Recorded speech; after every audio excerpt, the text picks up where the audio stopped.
London થી આવતા જ પૈડા નહોતા ખુલતા પ્લેન મુંબઈ માથે ફરે હો હમ અને હું તો આપણે તો શું કેવું એમાં આપણે તો અંગ્રેજી સમજી નહીં એટલે ડરે નહીં જેટલી સમજણ એટલો ડર એટલી બીક એટલી ઉપાધિ એટલે બધા રોવે મેં કીધું બધા રોવે શું કામ હે ભાઈ મને કે તમે સાંભળતા ના કરું ના હું મને કે પાયલોટ કારો કહે છે પૈડા નથી ખુલતા હું કીધું પૈડા ન ખુલે કે એ થોડો કોઈ હેઠે ઉતરીને ત્યાં તાણવા જાય ન ખુલે મેં કીધું એ પ્લેન છે પ્લેન એટલે પ્લેન છે હાવ એમાં ખડબસડું નો એ થાય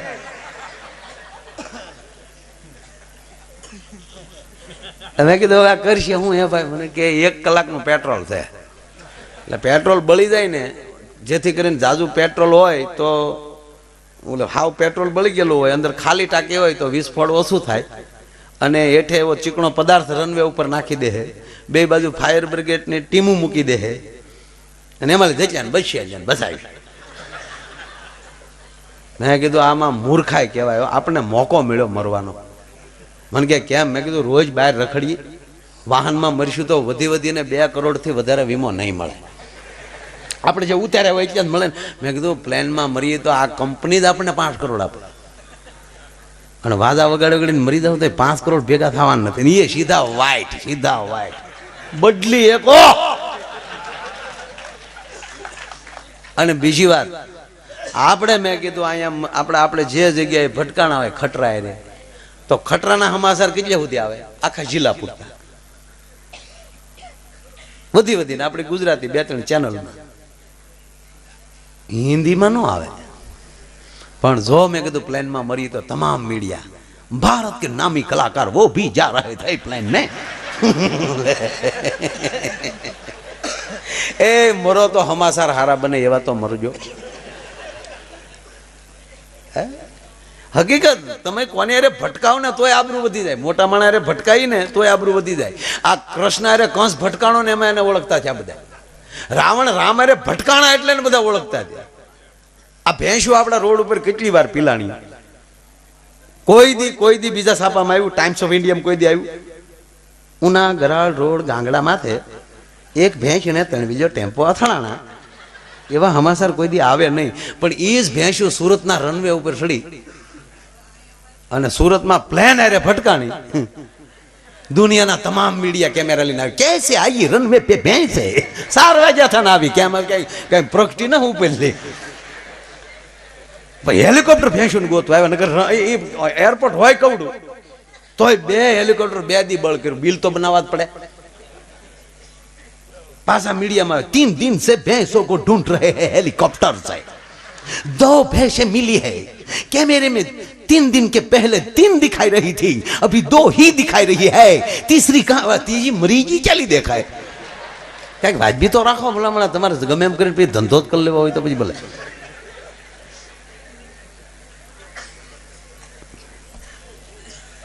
મોટા રે ભટકાવ તો આબરૂ વધે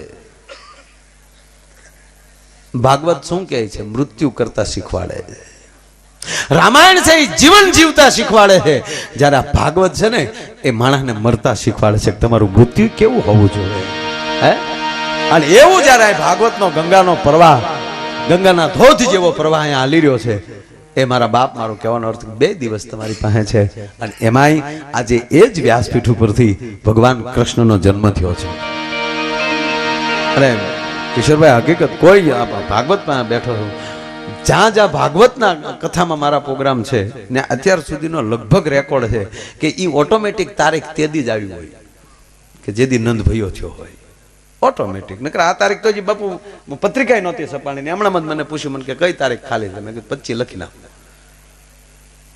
મારા ભાગ્યમાં જ નંદ ભયો આવે જેથી કૃષ્ણ આવ્યો હોય એ જ દિવસે આવવાનો અવસર ભાગવતમાં મળે કાલે શું થાય 24 કલાક માણસ જીવવાનો છે ફરજિયાત છે કોઈ એમ કે પલમાં હું થાય કાંઈ ના 24 કલાક તો રહી જ તે અત્યારે મરી જાય ને તોય 24 કલાક રહી હગાવાલાને બોલાવી લે ને આમ બોલાવી લે ઠાઠડીઓ બાંધી લે 24 કલાક તો રહેવા ના આયલી કે સીધે શમશાન ભેગા ન કરી દે કોઈ 24 કલાક તો રાખે જ એટલે કોઈ એમ કે તો ઘડી ભરકી ખબર નહીં એમાં ઘણા ઊભા થયેલા દાખલા મહાણે જાય માન ન્યાલી ખાપણ ખંભે નાખીને આવેલા છે ઘણા હાલો હાલો કે નથી ભાઈ બન્યું છે આવું. જ્યાં વિજ્ઞાન હાલતા છે તો જ્ઞાન આગળ વિજ્ઞાન નો આવે જ નહીં. પણ જેટલું દેવાય એટલું દેજો, પહેલી વાત આ. એટલે હું તમને હાવ મોજ કરાવવાનો છું, અને એ મારી મોજ વિટામિન વગરની નહીં હોય. હા, ટેજ થી નીચે ઉતરી જવું, બાકી શબ્દ થી અઠું નથી ઉતરવું. મારું હાસ્ય છે પણ મારી બેન, મારી માં, ભાઈ બેન સાથે બેઠા મર્યાદાને કોઈ આંચ ના આવે અને સાથે આનંદ આવી શકે એવું મારું હળવું હાસ્યરસ હશે. કોઈ મનોરંજનની ટીકા હું નથી કરતો, પણ ઘણા હાસ્યરસ એવા હોય, અરે હાસ્યરસ છોડો, ઘણા કાર્યક્રમ એવા હોય કે માને દીકરો સાથે આવ્યા હોય તો દીકરાને એમ થાય કે માને ન લાવ્યો તો સારું હતું. બાપ દીકરી બેઠા હોય તો બાપને એમ થાય મારી દીકરી ન લાવ્યો તો સારું હતું. પણ આ બાપ દીકરી બેઠા હોય, મા દીકરો બેઠા હોય, બેન ભાઈ બેઠા હોય અને મર્યાદાને કોઈ આંચ ના આવે. એટલે ખૂબ મેં કીધું એમ કે ભાઈ કીધું મોઢા આવ્યા એનું વટક વટક વટક વ્યાસ સાથે દેવું છે પછી ક્યાં છે? આજુ હરિચંદ્ર રાજા જેમ અયોધ્યાની બજારમાં વેચાણ, મોઠાની બજારમાં વેચાવ જાવ ને તોય પાર આવે એમ નથી. એનું કારણ કહું કે મેં પ્રોગ્રામના ખૂબ પૈસા લીધા, બધે ગયો છું, પણ એ 1 રૂપિયાનું મારા છોકરાનું જબલું નથી લેવાનું. મોઠાના રૂપિયે માયા એના છોકરાના જબલા લેવાના, કારણ કે તેથી જબલા પહેરાવડા હતા.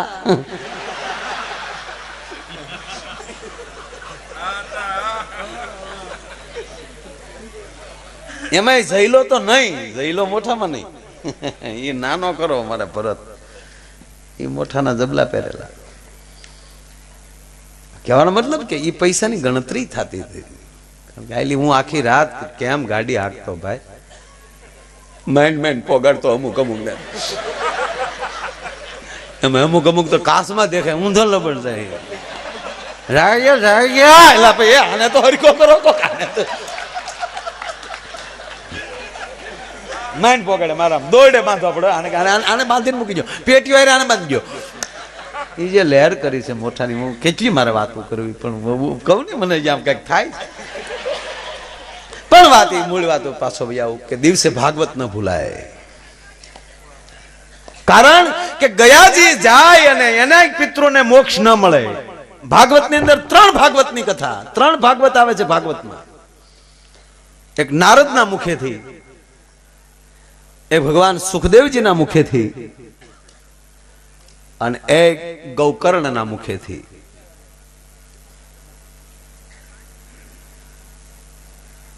ગૌકર્ણ એમાં એ જીવતા સાંભળે એને પણ મોક્ષ મળે, મર્યા પછી પિતૃ સાંભળે એને મોક્ષ મળે. ગૌકર્ણે મરેલા પાછળ કરી એના ભાઈ ધંધુકારીને મોક્ષ દેવરાવા માટે કે એને ગયાજી ગયા અને એને મોક્ષ ન મળ્યો, અને પછી એને આ દેશના સંતો એમ કહે કે હે ભાઈ તું જ તારા મુખેથી ભાગવત કથા તારે આંગણે, પણ કે એને બેહાડવો ક્યાં? કે વાહડામાં. વાહડો ખોલજે, એની કાતળીમાં પિતૃ બેહે. અને મહારાજ પરીક્ષિત ગંગાના તટ ઉપર ખુલ્લે આમ બેઠા અને ભગવાન સુખદેવજીએ 7 દિવસ એમની સાથે એ ચર્ચા કરી. એને પણ નષ્ટો મોહ, પછી એને કોઈ પ્રકારનો મોહ ન રહ્યો, મૃત્યુનો ડર ન રહ્યો. હવે આપણે નક્કી કરવાનું છે કે આ પંખા હેઠે બેઠા બેઠા સાંભળવું છે કે પછી વાહડાની કાતળીમાં ગળીને સાંભળવી છે. અને આ કાતળીઓમાં આપણે ન હમાઈ. આપણા પિતૃને આપણે પગે લાગો કે આવા વાહડામાં હમાઈએ કે હવે આપણે કવડા કેટલા ફૂટના છે. એક જણો ચોથા માળેલી પીડ્યો ને ભોખ દીને હેઠો આવ્યો ભાઈ, તો 3-4 જણા દોડીને આવ્યા ને ઓલો ધોળ ખખેરીને ઊભો થઈ ગયો. એટલે ઓલા ફોન મીડિયા કરવા 2 એમ્બ્યુલન્સ મોકલો, તાત્કાલિક મોકલો. ઓલો કે ભાઈ કાંઈ એમ્બ્યુલન્સ નથી, મને લાગ્યું જ નથી, હું કામ એમ્બ્યુલન્સ મગાવો છો? ઓલો કે તને ન લાગ્યું, તું જેની માથે પડ્યો 8 ટળી ગયા તારા બાપ. હવે એ વાહડામાં હમાઈ ડો એ ઘરે 8 ને ઉપાડી લેતો હોય.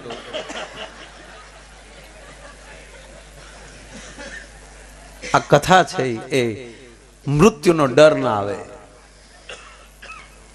કથા તમે વ્યવસ્થિત સાંભળી લ્યો અને પ્લેનમાં જાતા હો, પાયલોટ એમ કહે કે હવે મારા હાથની કોઈ વાત નથી, પ્લેનના એન્જિન 2 બંધ થઈ ગયા છે અને અહીંયા હવે દરિયામાં પડીએ, પહાડમાં પડીએ. એ સાહેબ ભાગવત સાંભળી ગયેલો હોય ને એનો અહીંયા થડકોય ન ખાય. અને બીજા એ મેરા તો અહીંયા કૂદીને તારા પડા એકલા બટા. અમારે શું થયું? એ જી આજ વાગ્યા છે એ વધાયું કે રાજીઓ પાવા રે. નંદ બાવાજીના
કચેરી રે વેરી છે બાળા વેસ મારે રેજી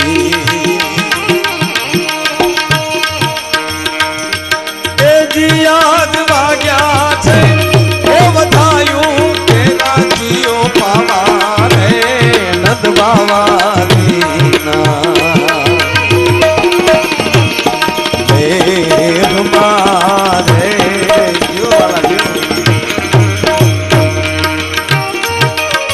કડી ગાવાનો છો તો તમને એમ થાય કે દાંત કઢાવવાનું ગીત ગાવામાં કેમ વહી ગયા છૂટા આવે છે ને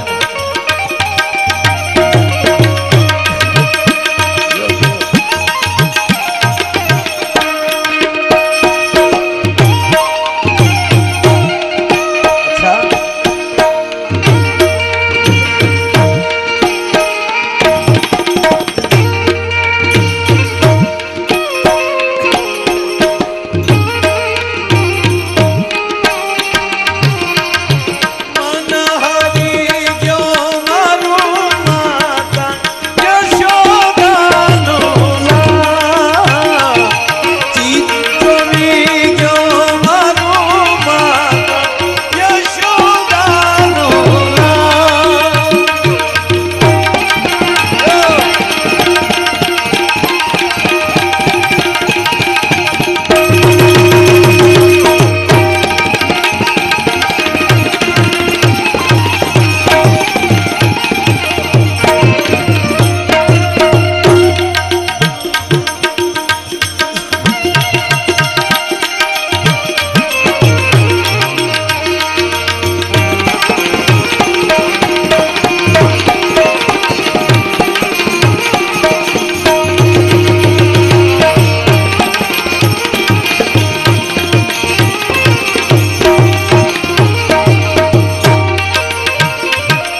થવા દીના મારે રેગતી આજ વાગ્યા છે વધાયું